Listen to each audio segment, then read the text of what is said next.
Howdy ho. Hello. How is everyone today? Good, I hope. This is Ed and Chris.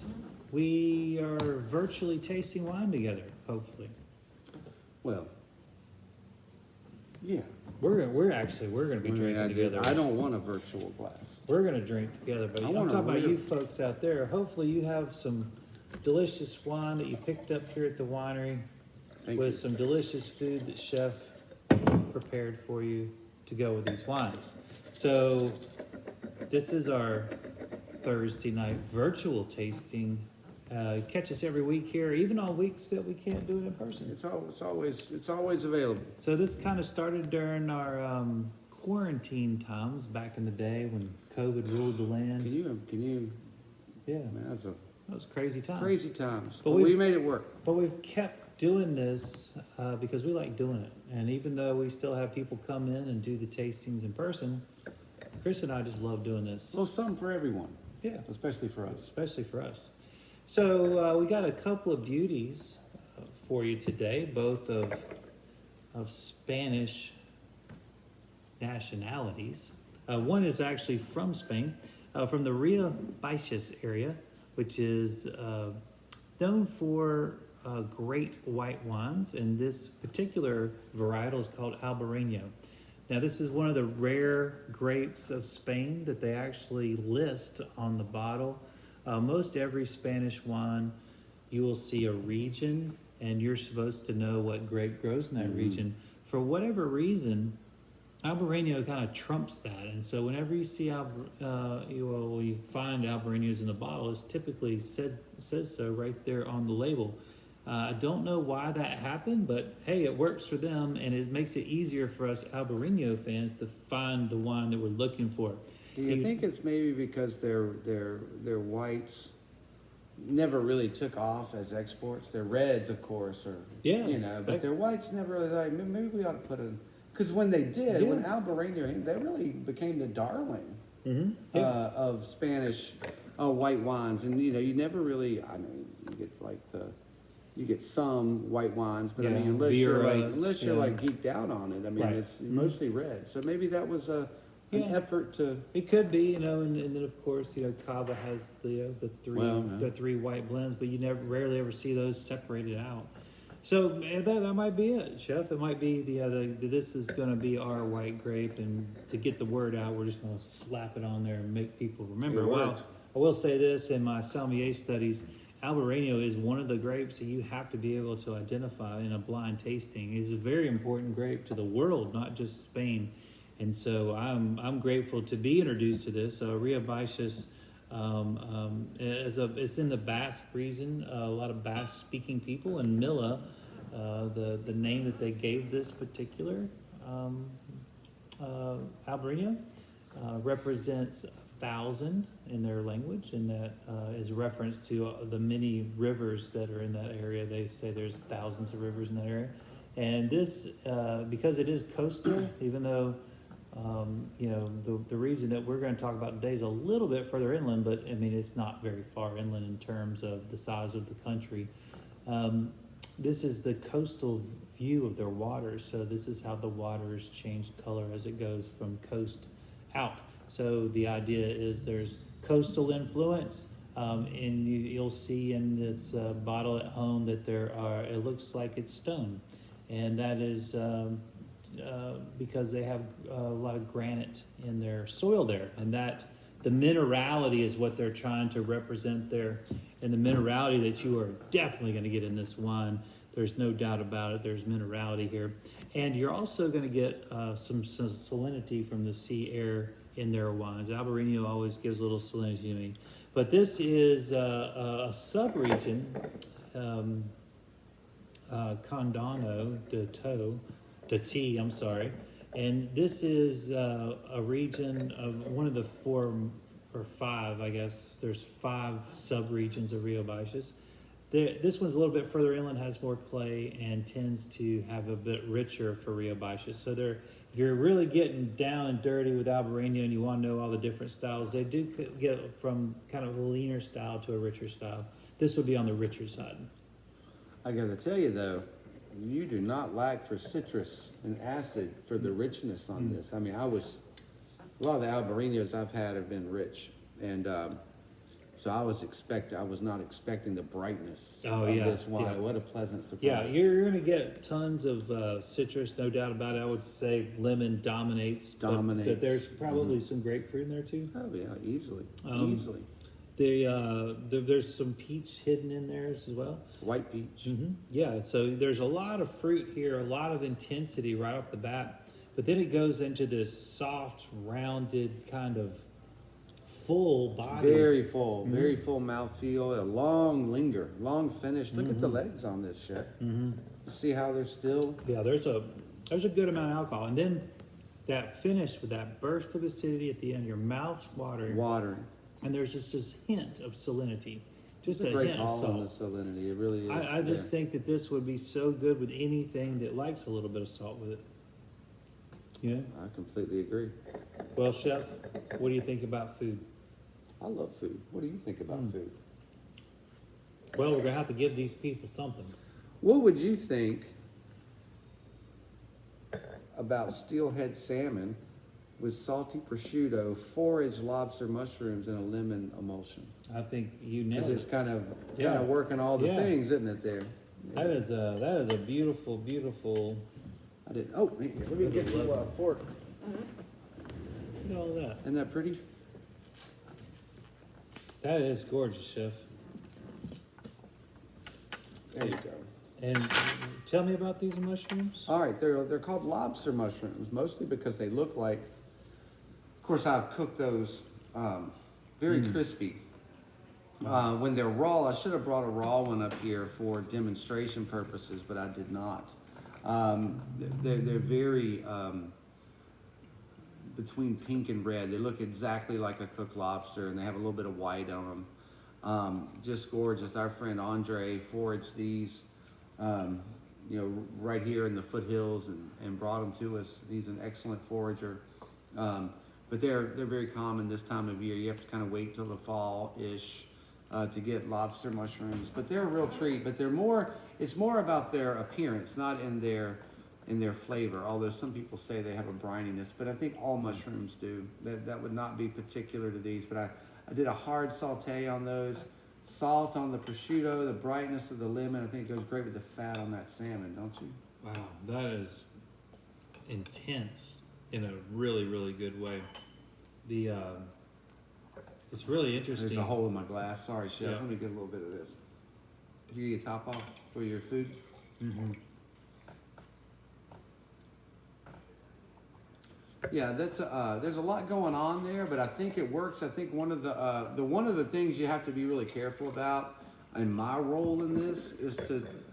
Holy cow! I try to stay simple, and so I have a lot more than I normally have working in this on one dish. I normally like to keep the flavor profiles to 2 or 3 things, but I couldn't help it. I just saw it with all the things happening there in Spain that it would just love all of this. So it's probably one more ingredient than I'm accustomed to putting in there, but it was just couldn't help it. It'd be fun. It's all working. The prosciutto and the Albariño was a big surprise for me. I love how that pairs together. Obviously, that lemon sauce just accentuates the citrus, and vice versa. The salty, because you got such a hard sear on these mushrooms. Salt really held on. We held on to it, and it's almost like if you had a really salty potato chip. This mushroom has that kind of.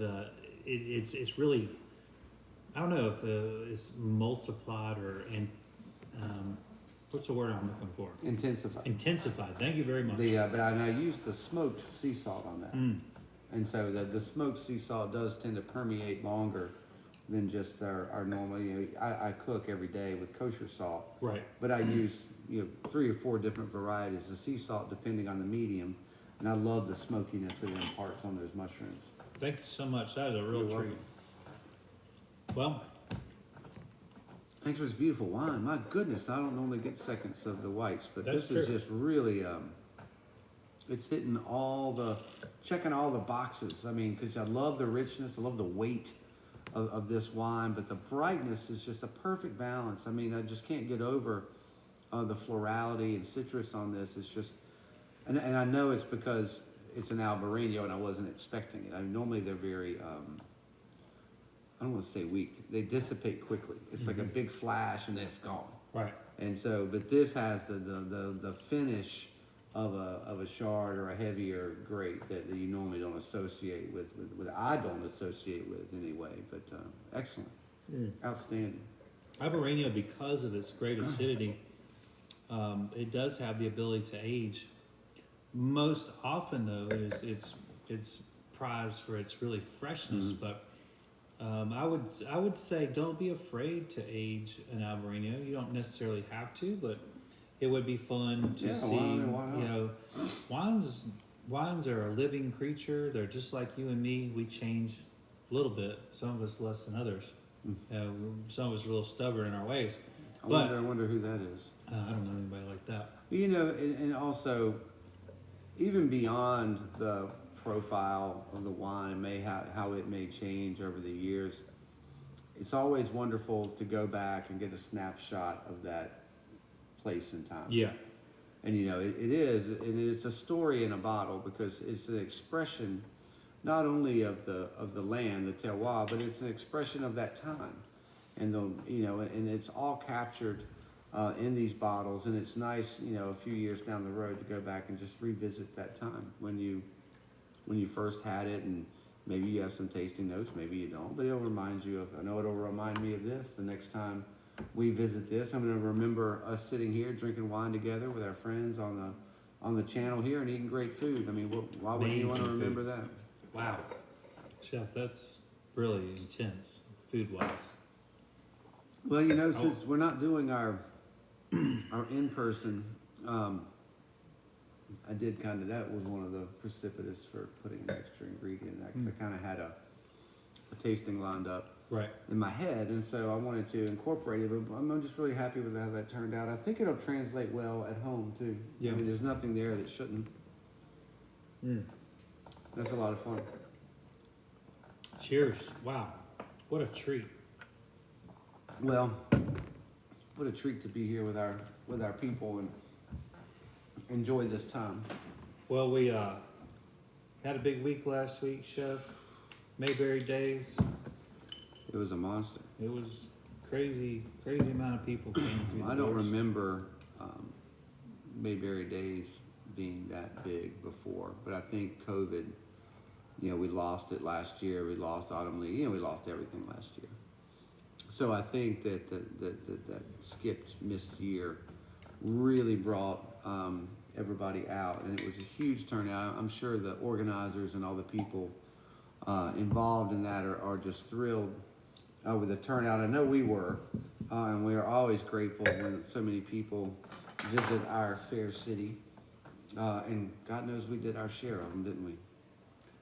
Yeah, it was remarkable how many people we did. I can't ever remember doing that many people. I can't. Thank you so much. Thank you. And just sheer number of people, I can't either. And we had It rivaled any day I can remember. Yeah, we had a lot of young new staff members working their first week here. Yeah.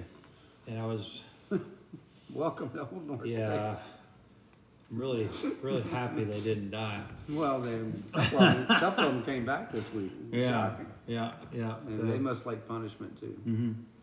Well, it's time to move on to Red Sheppy. And this is one of my favorite grapes. And you better buy a lot of this wine at home, folks, because I'm going to get what you don't. One of my favorite families, the Zuccardi family. The Zuccardi family, of course, from Argentina, probably the second biggest name next to Catania. We have their Santa Julia Malbec on our list. We have their bubbly on our list. The Santa Julia line is their organic line. We really like that. Zuccardi is certainly a bigger, richer style than the Santa Julia, and both are equally great. It just depends on what you're looking for. Yeah, style matters. And of course, you know, I know we've done the Malbec from Zuccardi, and I know we've done their cab Sauvignon, that is. So it's time to try some Franc. And, we've been on the Bordeaux varietals a lot for Argentina because, that's really something, particularly Cab Franc, El Enemigo is something. Well, and El Enemigo is I was already formulating my little spiel there that just right off the bat, El Enemigo is in my top 5, wines of all time that not only are special, but it's like he made it for me. But however, the El Enemigo wines to me taste like a French wine. Yeah. It is true Bordeaux style, top to bottom. To me, this tastes like Cab Franc from Mendoza, as opposed to a French wine with an Argentinian label. Does that make sense? It does, absolutely. I think this is a better representation of the of the area, to whereas the El Enemigo, while I think obviously it's a world class wine. I think the same thing on the Paul Hobbs Cab Franc.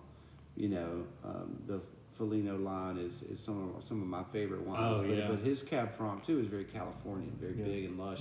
And this is big, but I think both the Hobbs and the El Enemigo are, you can tell the French and the Californian influence, to where to me this tastes like a Homer, like a local wine. I like it in a good way. I think part of that too here is we have a higher elevation wine. We're talking about vineyards that are 3,600 feet up, and that's significant. That's our friends up in Fancy Gap can tell you that. As we look out the window here, we see the Blue Ridge, and at the top of the Blue Ridge, there's of our Fancy Gap friends and colleagues. They're sitting right at 3,600 to 3,800 feet. Isn't that wild? You don't think about it when in modern day we just get in our cars and zoom up. We do zoom up 52, but you the think weather about is like significantly, and like it's a different weather pattern. It's a whole other climate. It's like a different world, 10 to 15 degrees difference, and the many wind times. will just rip you apart up there. So when you have a higher elevation wine like this, it does tend to be not as rich, but more. I guess I don't know if assertive is the right word, but it's just, to me, the higher elevation wines really seem to pinpoint into my taste buds. I don't know how they kind of laser beam my taste buds, and it's interesting to me because I feel like that it's an intensity of flavor, but not necessarily an intensity overall of the wine.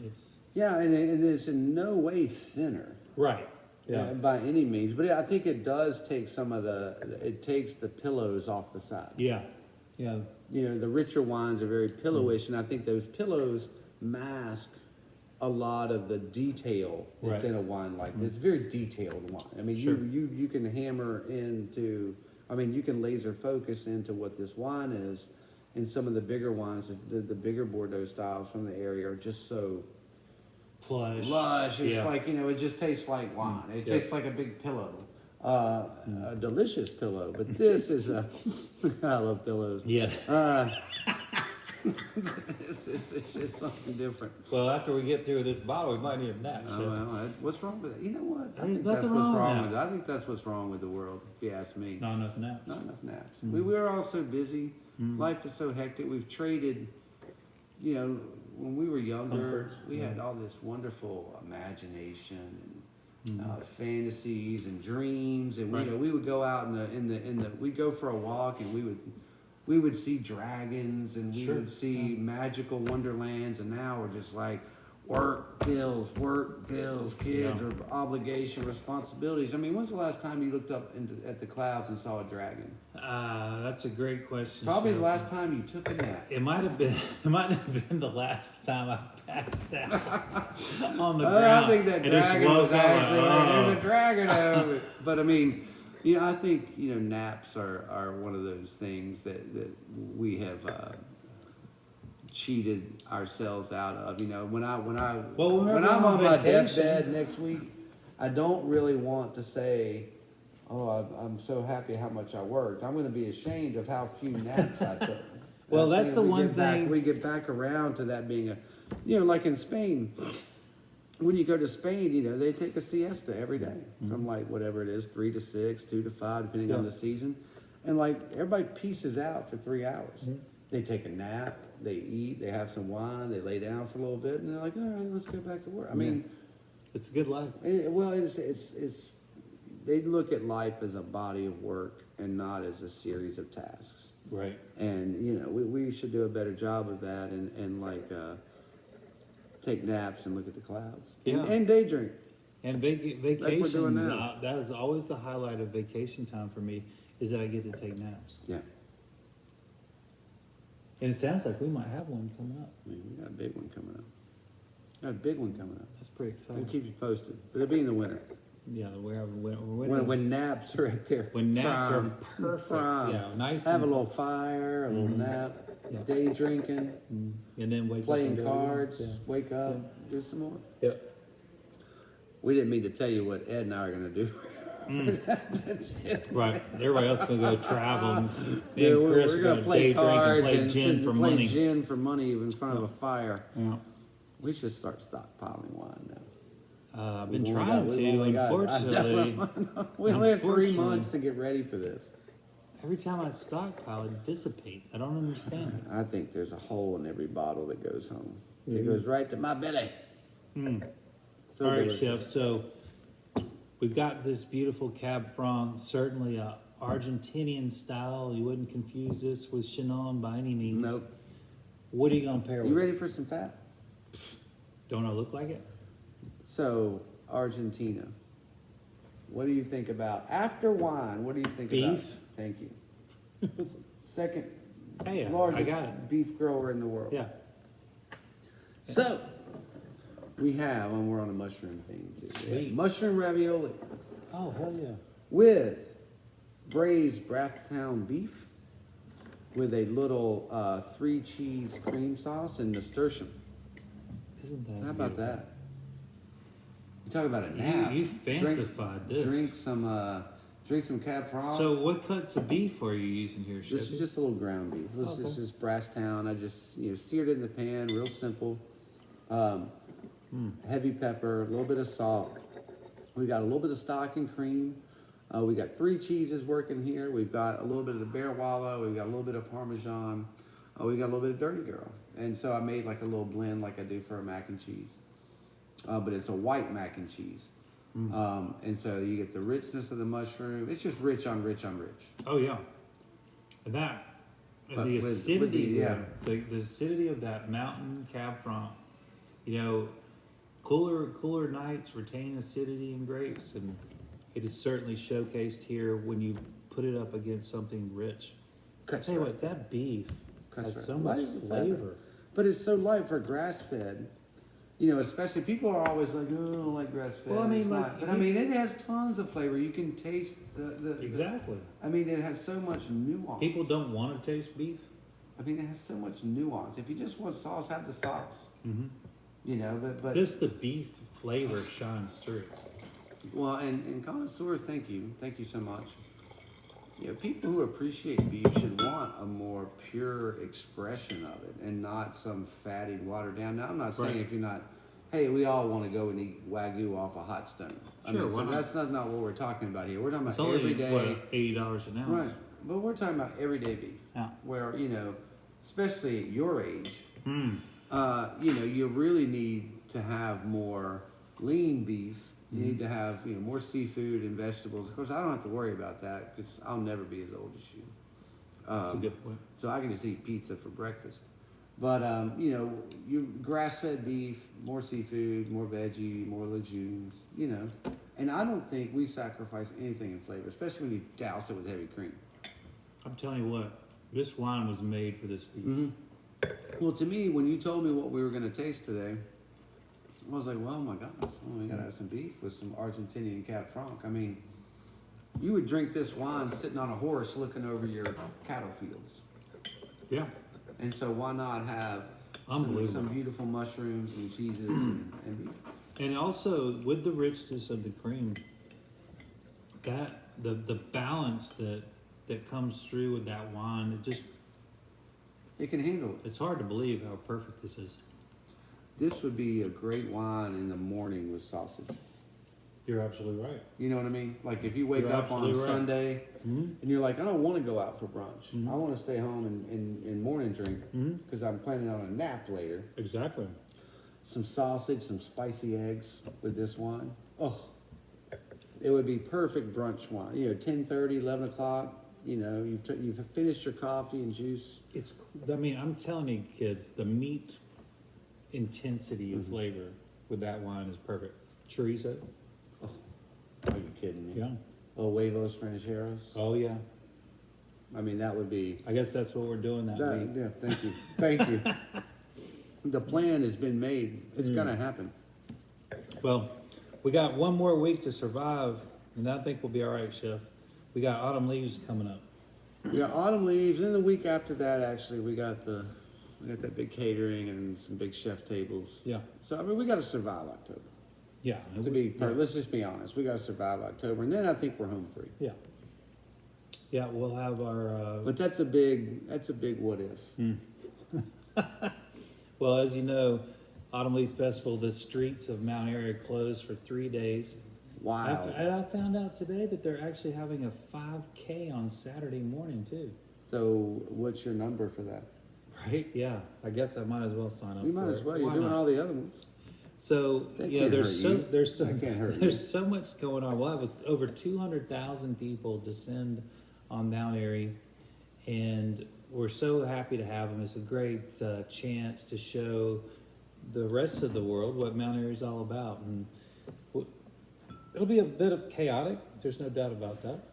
Yes and no. It's so funny too how most people don't notice chaos. Where the average pedestrian walks into an overrun place, but they don't notice anything but themselves. Right. If someone greets them and seats them away, they're oblivious to everything around them. Like, what are you talking about? Yeah. I got my sandwich, I got my wine, I went home. I mean, they don't know that the grill cook is in tears. Why should they? They wouldn't care. And the dishwasher that's usually me. And the dishwasher's cut his thumb off. I'm the grill cook hostess is collapsed from exhaustion and crying in the corner. But that's not uncommon anyway. So I guess, but yeah, most people don't even pick up on that. I mean, Right. And they shouldn't. I mean, they have their own work stresses. They're coming here to escape their work stresses. That's our job. But yeah, it's the waves. Trying to talk to the kids in the kitchen.